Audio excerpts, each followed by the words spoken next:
দেখো জ্যামিতি থেকে এই অঙ্কটা বলেছে ও কেন্দ্রীয় বৃত্তে এবি ও এসি যে দুটি পরস্পর লম্ব, এবি সমান 4 সেমি, এসি সমান 3 সেমি হলে বৃত্তটির ব্যাসার্ধ আমাদের চাইছে।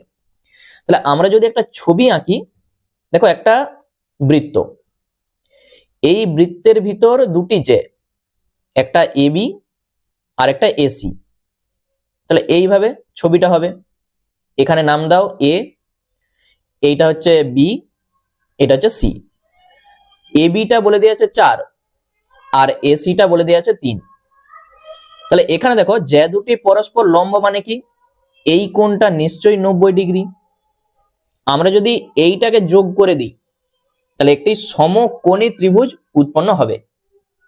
ঠিক আছে, যেহেতু এই কোণটা 90 ডিগ্রি, তাহলে এইটা হচ্ছে একটি সমকোণী ত্রিভুজ।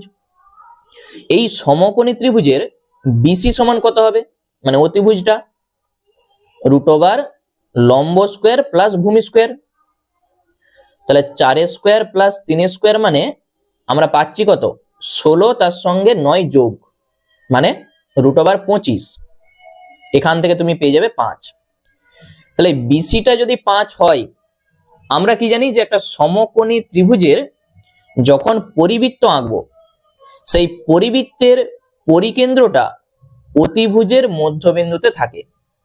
আবার বলছি, সমকোণী ত্রিভুজের পরিবৃত্তের যে কেন্দ্র, যখন আমরা পরিবৃত্তটা আঁকবো তার যে কেন্দ্রটা আসবে সেটা অতিভুজের মধ্যবিন্দুতে থাকে।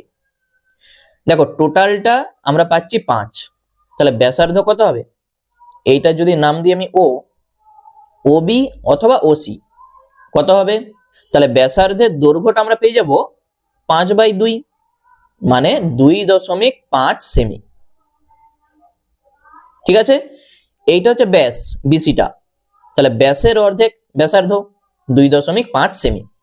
4টা অপশনের মধ্যে আমরা দেখতে পাচ্ছি অপশন বি হয়ে যাবে সঠিক অ্যান্সার।